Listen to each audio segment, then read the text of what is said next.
Okay, my name is Toni Pustovrh. Basically, by training, I'm a political scientist, but otherwise I've studied science, technology, and society topics. So generally, I'd say I work in researching the ethical, legal, and societal implications of new technologies and new sciences, so how they impact society and the individual. So that would be kind of briefly in a nutshell, but I'm also interested in all kinds of other, at least partially related topics, ranging from cognitive science to robotics to scientometrics, science communication, public engagement, stuff like that. So I'm, in a sense, I could say I'm all over the place. So that's kind of a brief intro. Okay, yeah, my name is Ronald Sladky. I'm originally from Vienna. I also studied in Ljubljana for half a year doing my cognitive science master program, and I'm now a postdoc researcher in Zurich at the University of Zurich. So what I'm doing empirical research. I'm doing functional magnetic resonance imaging. That's a form of neuroimaging. So what we do is we look at brain activation. So while people perform different cognitive tasks, for example, while they look at pictures, while they hear music, for example, we look at what changes can be measured in the brain. So we try to link behavior, psychological states to different activations, to different changes in the brain.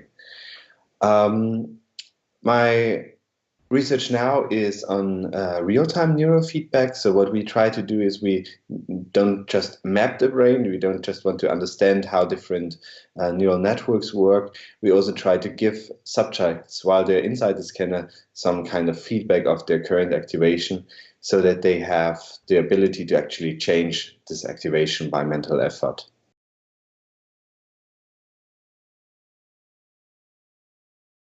In general, I'd say it's curiosity on the one hand. From as far back as I remember, I've always been interested in how things work and what makes them work. But on the other hand, I'm also interested in how that knowledge can be used to change things, change it for the better, let's say, how to apply that knowledge. So it's on the one hand a really deep-seated curiosity, and on the other, the desire to alter, transform, or change things.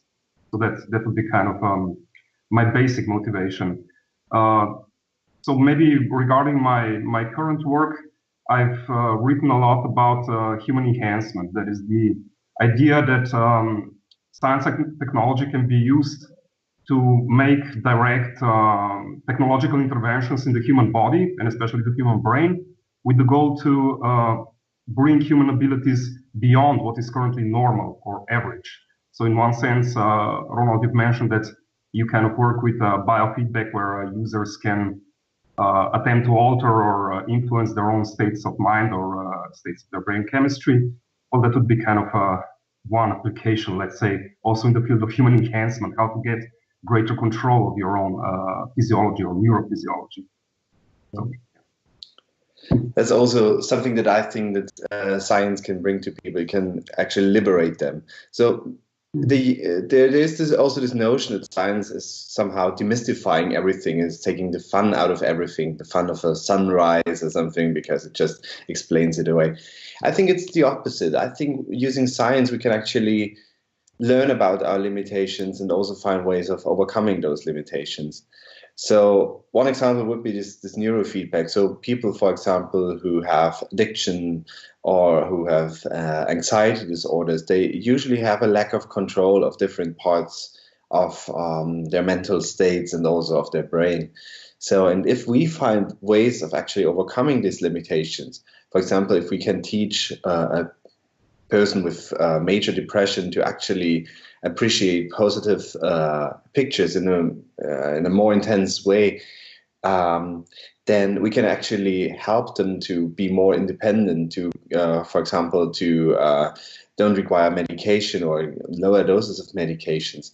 So this is actually the big thing that I'm working on. So bring some new technology into the world that actually helps people. So on the one hand, basic research, I think this is hard work. There needs to be some development on a methodological level as well. But at the same time, I always have this goal to actually make something useful at the end. So I can totally relate to your perspective. And so can I ask you something about what your ideas about neuroenhancement are? So how far would you go? Because what I'm doing with neurofeedback is very non-invasive. So it always depends on the cooperation of the persons who participate in our experiments. It's we don't require any surgical procedures. We don't administer any drugs in most of the studies. So how far would you go? So are you talking also about deep brain stimulation and pharmacological interventions? Yeah, sure. I'm also talking about those. For me, the major issue is, well, basically efficacy and safety, as with any medical procedure. So as you've hinted a bit, brain implants or anything like that, that's currently not really safe. Especially, I mean, even for most patients, for people who have neurological diseases and problems, there are certain costs that are involved in that, and you kind of have to weigh them against the benefits. On the other hand, if, let's say, a person who is considered healthy or of average normal health or capabilities were to undergo such a procedure, I don't think the benefits would kind of outweigh the risks or the negative side effects that would arise from that. Okay, if we take a look at the more midterm or distant future, maybe, then I think those kind of procedures will become eventually eligible also for people who would currently be considered to be normal or healthy, to have, I don't know, some type of connection to the computer, some type of connection to some sort of machinery. We're seeing that currently being developed, as you've mentioned, from people who have either various types of mental or neurological illnesses, or for people who are handicapped or have no control over their lower or upper extremities. But eventually, I think this will develop to the point where also healthy people can access abilities that are beyond what is currently normal with that. As far as pharmacological experimentation is concerned, you've probably also heard about students using stimulants or prescription drugs to do better on tests, to do better on. Is it actually true? Sorry? Is it true, or is it just a hoax? Hoax in what sense? That it works, or that people are using it? The people are using it, and that it works. Yeah, that is a methodological question or an empirical question in one sense, but we do have some robust empirical studies among student populations that it actually is, well, I wouldn't say really widespread, but there is a trend present. But it's still hard to determine whether people in the past who have had access to other types of drugs, for example, amphetamines or things like that, whether such use has been widespread to a similar degree as it is today. But I think it is becoming more widespread among the general population, especially among entrepreneurs, people who are using the internet for experimentation. You have a bunch of forums, a bunch of various outlets where people report their experimentation results. So it's kind of an interesting development in the sense of self-experimentation. So in regard to self-experimentation, I do support the, let's say, right of people to self-experiment. I really wouldn't recommend anyone to perform perform neurosurgery on themselves. But as far as experimenting with other types of substances or mechanisms or knowledge systems, yeah, I think that's sensible, or at least should be permitted, as long as people don't harm others in some sense. So can I now ask you a question back again? Sure. You mentioned that you're kind of really interested to bring technology out to the people or to do something applicative or useful. So if you look kind of further back, maybe at your childhood, was there always a motivation present in that regard, or what made you interested in science or brain science or neurology? Can you, maybe tell something about that? So maybe the interesting thing is, when I was young, I was always fascinated by people helping other people in a professional way. So I was always fascinated by firefighters, doctors, nurses, and so on, and police officers. And yeah, later on, I actually learned what I'm really good at, and I found out that I'm not really, I probably wouldn't be a good doctor after all. So, but I found out that I'm quite good with computers, that I love to program, that I love to do maths and stuff. And so it somehow, my career was somehow a zigzag between doing programming, doing engineering stuff, and then also again being curious about how things work, and always having had something in mind that I want to do something with medical clinical applications. So after all, I ended up in cognitive science, this master program that the University of Ljubljana is also participating in.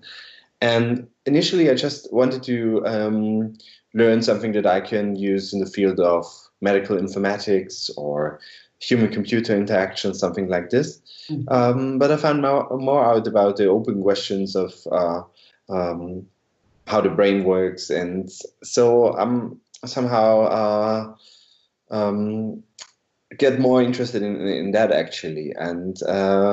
And what I always found somehow missing was also to introduce into fields like philosophy of mind the clinical perspective that most of the theories of our cognitions usually neglect, that there are also psychiatric or neurological conditions that that actually bring many theories, many established theories on shaky ground, because you see that they cannot really properly explain phenomena like this. Or, for example, if you think about cognitive development in childhood, most of the established theories do not really talk about them. So this is what got me really motivated in going back to the more medical and clinical applications, and think that I can actually contribute to the classical cognitive science theories with ideas from these fields. And at the same time, I thought it might be quite useful to actually also work in this field, because there are so many people suffering from psychiatric disorders, and there are actually not really good tools to actually help them. Of course, we have come a long way now with pharmacological treatments and also psychotherapeutic treatments, but we are still somehow in the infancies. So this is, of course, something that will change in the next 100 years. I'm very optimistic about this, because we get to know more about how the brain works, how the brain actually interacts with processes in the body, and how environment changes the brain over long term. So I think this is how I got there. Always in mind to create something useful for people, but using the skills that I actually have and that I'm really good at. So I don't think I would be a good doctor, and I wouldn't be a good clinician, but I think I'm a good back office researcher, so to speak. So what about you? Yeah, as I've mentioned, I've always had a bit of a deep-seated urge or drive to know things, but I think reading science fiction also contributed a lot to that. So that's something that motivated a lot of people, I think, to go into science or engineering or any of those fields. But I also liked to watch Star Trek as a kid, and that was fascinating, because every time when they were in a tough situation, something with no way out, there was always some way. And one way was diplomacy, and the other one was science. And that was really changing my worldview and really shaping my worldview into this direction. There has to be ways, and those ways should be non-violent, and these ways should be based on intellect, and that's what I'm trying to achieve. Yeah, that's also something I miss in a lot of other sci-fi shows, that things can be done cooperatively, or that they can be done in ways other than just using violence or using huge effects, or things like that. But it's not always, so flashy or nice to see. But another thing that you've mentioned, which I find quite interesting, is that most of the modern problems that we're confronting through science and technology or engineering or even in social sciences or humanities basically require a wide interdisciplinary view, I'd say, or at least a wide interdisciplinary approach. As you've mentioned yourself, for example, mental illnesses, they're not just something that is confined to either pharmacology or neuroscience or to only cognitive science or to environmental intervention. So that I think is also something that is becoming more widespread or entrenched today. This interdisciplinary, multidisciplinary approach that brings much better results, I think, than any intervention by itself. Let's say just taking drugs, or on the other hand, just exercising, or just maybe trying to do psychotherapy or something like that. And also, more and more, I think we're seeing how each individual, or at least how there are many groups of individuals who share similar traits and similar responses. It's not just a one-fits-all approach. So is that also something that you see in your work, let's say? Most definitely. I mean, the thing that we try to use is we try to also use now our models to actually try to model this heterogeneity in the patient population. So there's a new emerging topic now that's called computational psychiatry, where we try to create causal models of how different symptoms develop. So the idea is that not just group patients together by symptoms, but try to distinguish them by different mechanisms that might be malfunctioning. So this is also the idea of taking a computational approach, which is formal mathematics, into a way of describing what we can observe using clinical symptoms, using lab findings, for example, using behavioral observations, and so on. So still in a very formalized way, but we try to actually include also qualitative aspects into this approach. So, because this is sometimes quite hard to say, okay, we want to do interdisciplinary research, and we want to be to also have a kind of interdisciplinary taxonomy to bring all different fields together, to actually use one language that everyone can understand, and that in the end is actually also useful. Because I don't think it helps to just be on a very abstract descriptive level where you just draw nice boxes with arrows. And this is something that has been done in cognitive models for decades now, and it's not really useful. So what we try to do now is to bring this on a very formalized level, on the formal level of mathematics.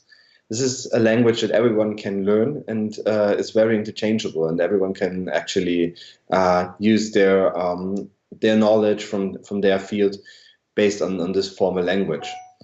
So this is something that I'm really optimistic about, it, to find a common language, to find a common way of exchanging the ideas. And then I think it can really work very well. So, because I totally agree that it is not helping that every discipline has their own models, their own a prioris, and just is confined in their tiny little box. And because we need to have these observations from different perspectives.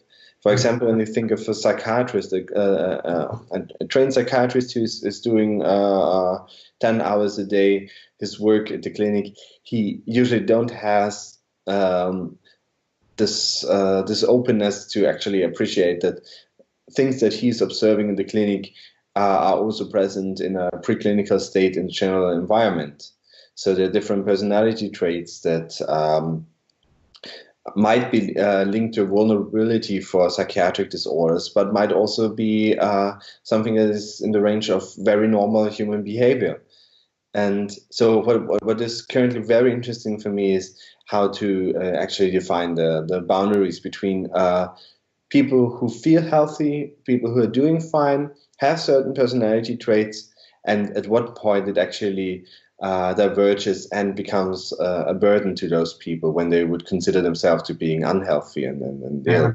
Those boundaries, I think, are something that is being brought into question also with the modern progress of science and technology. I mean, in the past, we used to be quite certain what is life, what is living, what is non-living, what is artificial, what is natural, or what's a human being and what's an animal. But now more and more we see that those boundaries are like really gray zones where you can't really strictly distinguish between one thing and the other. And I think that's also a good development, because we can see that we're, I don't know, on the one hand, more connected with the natural world, that animals themselves can reason, can think, at least a prototypical way, not as much as humans, but still. So yeah, I think that's, and I also find it interesting that you've mentioned the need for a common language or for common metaphors.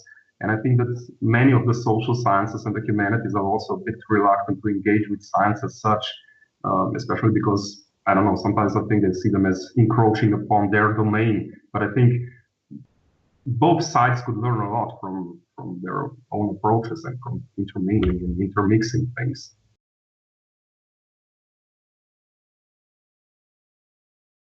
So I guess it's also a bit in the direction that that was kind of sketched out with communicating or bringing science to the broader expert public on the one hand, and also presenting or introducing it to the broader society or the lay public as such. So do you have any experiences with communicating your scientific results? Yes, if I remember correctly, I saw that you actually won some prize or award or some competition, was it? But yes, I participated in a science slam in Vienna. So the thing was, I thought it was a very good idea to bring science to the public, and the idea for science slam is that you try to present your research in roughly 5 minutes without the help of PowerPoint presentations and so on, but to really tell people the essence, what it is about, and I try to explain to them what brain imaging, brain mapping is about. Actually, I'm not really extroverted. I'm not really a showman. What I wanted to do was actually participate because I realized that there's not enough scientists really showing what they are doing.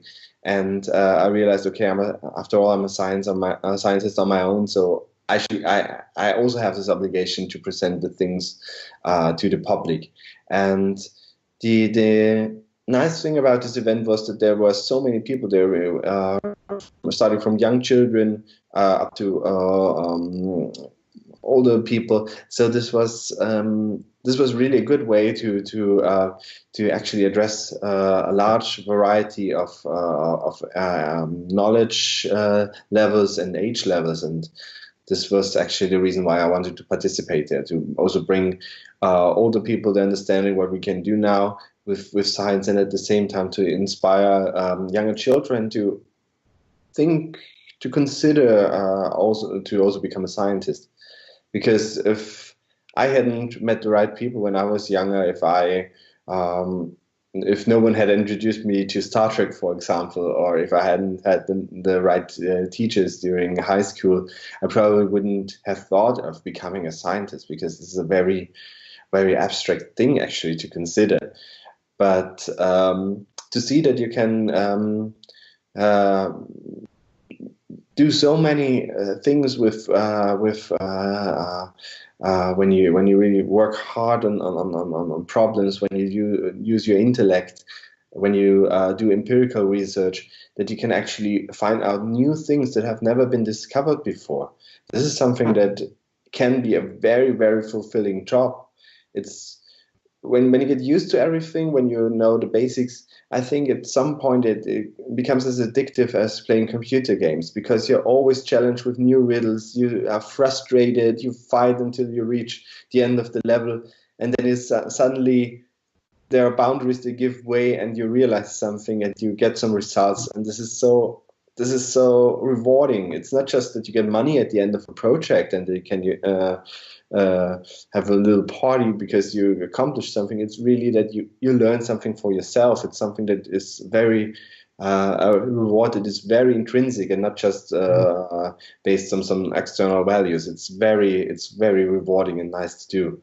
So, but this only works if you can be rewarded intrinsically. So there are also people in science who just do this as a career, who just want to achieve accomplishments so they can at the end get some prizes or some good positions. But I don't really think that you can really do this on a long-term basis. I think you will be too frustrated because of all the setbacks. But if you see all the setbacks as a challenge or something that you want to overcome by your internal drives, I think then that science can be extremely nice as a career path. I agree. I've also been involved, and I'm still involved in a European framework project. It's called Synergy. It's about synthetic biology in the context of responsible research and innovation. So a big part of that is basically organizing a bunch of public events, science cafes, getting people mobilized, bringing together different experts, bringing them together with the lay public. So that's kind of integrating the component of scientists presenting their research or their research results or their motivations even, or their career paths to, on the one hand, other experts, and in a wider sense also to the general public, which is kind of an overarching goal, I think, of European project funding at this stage, because science is kind of losing the support among the public, I'd say, at least to some degree, because people either see it as something that has nothing to do with their daily lives or improving their daily lives, or on the other hand, that it's connected with scientists playing God and basically endangering the whole biosphere in the human race and everything that goes along with that. So I'm also optimistic about this approach to kind of try to present to the people what scientists are doing, and also that scientists are basically people just like them. And on the one hand, as you've said, this can be used as either kind of a motivational tool to get either children or pupils or students interested or engaged in such things. And on the other hand, it can show that science is having a big impact on everybody's lives and making it better for them. Because I think the current trend that kind of science is something that's only producing negative results and negative impacts is a very dangerous one. I don't know, what do you probably agree with that? Yeah, I totally agree with that, because there seems to be this dichotomy of news about science. So one would be these sensational headlines where they say, okay, again, cure for cancer found. It's just a substance that is currently under investigation, which showed promising results in cell cultures, and now they have to be tested in mice and so on, and they would probably not work at all in humans. But yeah, those are the sensational headlines. And the other thing are, okay, science is flawed in a way. No, it's actually not. It's actually all those negative headlines are just a misrepresentation of what science is actually doing. If we found out that some studies that are, for example, had high impact in high-ranking journals, for example, that there are some flaws in there, if we find that out, this is actually just not evidence that science is working, because we have some tools, we have some ways of uncovering our own mistakes and learn from there. So if we find those mistakes, no one can actually do the same mistake again, because this is open knowledge after all. It's published. It's clear that a problem in science publishing, I'd say, in some sense, because publishers want to see positive results, not negative or failed results, but those can be as valuable or sometimes even more valuable than positive results. If you can show that some avenue is not conductive or useful to be. Absolutely, I totally agree. So what's good about the field I'm working in is that they now, for our Organization for Human Brain Mapping, so this is the largest organization where people are engaged in my field, they got a new prize now. It's called the Replication Award, where they actually create the focus of, okay, we need to do replication studies, well-powered replication studies of established protocols, of quite accepted theories to actually show that they are really working. So, and the same is also true that they also now got an education prize. So it's not only about creating new insights and new findings and pushing everything to the limit without actually accounting for false positives. It's also about now doing replication studies and doing also proper education to underlie to create an understanding of the underlying mechanisms. So this is very good. Of course, this is also in its infancies at the moment, because the problem is that most universities they don't look at those metrics. They are more interested in track record in terms of publications, invited talks, and so on. But I think if you're an honest scientist, you can actually do both. So I think you can be successful in publishing and at the same time taking science seriously and work on replication. So what I learned from the groups I've been working with was that it is a very good strategy to try to replicate earlier findings, and based on that to investigate something new. So always have those very small iterative steps to build on solid ground, to test if everything is actually working, and then to try to find out some new detail about the things you're working on. Of course, if we get back to science communication for a bit, I don't know what the situation is like in Austria, but in Slovenia, for example, I think it's a big problem that, even people from the social sciences and humanities, but especially people from the natural and technical sciences, don't have any courses where they would be taught how to communicate science or what the basics of science communication. Maybe that's 1 hour or one lecture that's devoted in some course to that. But I think it would be really useful if students got such a course and were at least taught the basics. On one hand, I don't think everybody is suited to be a public presenter or a public communicator of science, but I think many more people or many more scientists should be than there currently are. So what is the situation like in Austria, if you can? So, no, there are not really any courses on this at the university level. So there are, of course, courses in presentation and writing scientific articles, but they're on a very basic level, actually. So most of the things, how to do that, these things you usually learn during your PhD studies. But at the medical university, we had a nice training program in scientific communication. So it was a course offered by the dean of the department.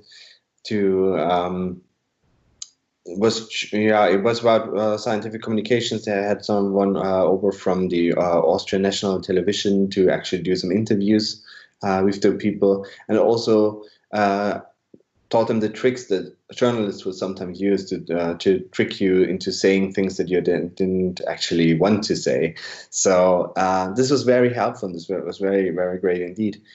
I'm not really sure if it's helpful for young students to learn this kind of communication, because usually don't have many things to say at this level.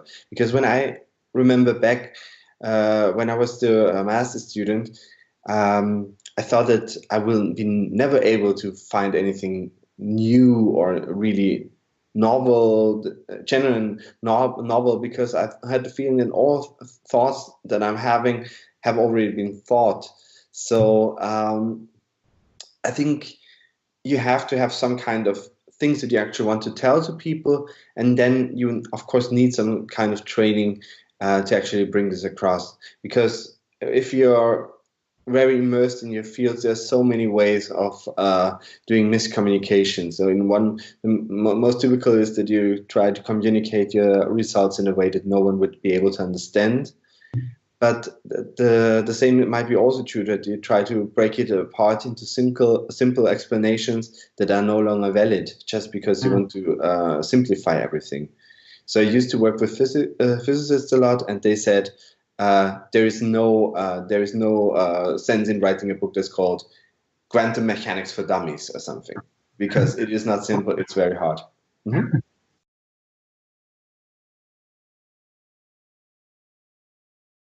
So most of the things, most of my creative work is actually something iterative. I come to a certain level with the research methods that I'm currently using, and then I see, okay, to answer the next question, what would just a logical consequence of the things that I found, I would have to conduct another study and try to manipulate some of the experimental conditions. So that's one thing. But to come up with a very new thing, I think the traveling helps a lot. So so the simplest thing could be just doing a train ride somewhere, or just being there with some books and looking out of the window and contemplating about things. This also can help a lot. Or the other thing would be to do real longer journeys, or attend international conferences where you meet new people and talk about their work. This is something very inspiring. And maybe the best conference that always brings me some new ideas would be the Interdisciplinary College in Germany. It's called the IK, And it's in the middle of Germany, near a lake. It's in the middle of nowhere, so there's nowhere to go. And you're locked in there for 1 week with researchers from all Europe, and also young bachelor students, master students, and so on. You live there together in a house with 200 people. You have courses all day, evening lectures, and you hang out with them at the bar or in front of the fireplace and discuss about different topics you're working on and you're interested in. And the interesting thing is, and I think this is a very good example of how interdisciplinary research works, you realize that you're working on the same problems, but the person you're talking to might do robotics and you are a neuro imaging guy, and then someone joins in who's a philosopher, and you realize that you have something in common but completely different approaches on how to move forward. And at the end, you end the discussion, and you learn so much from these perspectives. Mm-hmm. So from my side, yeah, I'd say it's similar to some degree, knowledge building upon knowledge. And I also get new ideas or more complex ideas when I read very diverse topics, be they journal articles or popular press articles or books or something like that. Sometimes something just clicks and overlaps, as you mentioned, when you see a thing from a different angle, from a different discipline, from a different approach. I also find it quite interesting that you mentioned when you kind of bring yourself into a different environment, somewhere where you're either alone or where you have a sort of an empty mind and new ideas come up there. That happens to me as well. And I've also noticed that, for example, when I'm either running or working out or things like that, that sometimes ideas just pop into my head at that time. And another example would be when I think about something the previous day, and then in the morning something kind of clicks during the night. We have also many examples among famous scientists or famous researchers who say that they had some sort of dream where some element or some pattern was revealed kind of by their unconscious mind, and then they had a good idea for a new article. So in that sense, but I also agree that it's important or very rewarding to talk to people from different fields, to attend conferences and have kind of conversations there and see what other people are working on and see how that can be incorporated in your own work. Yeah. Mm-hmm. Okay, good. Have a great day and a happy new year. Same to you. Bye-bye. Bye.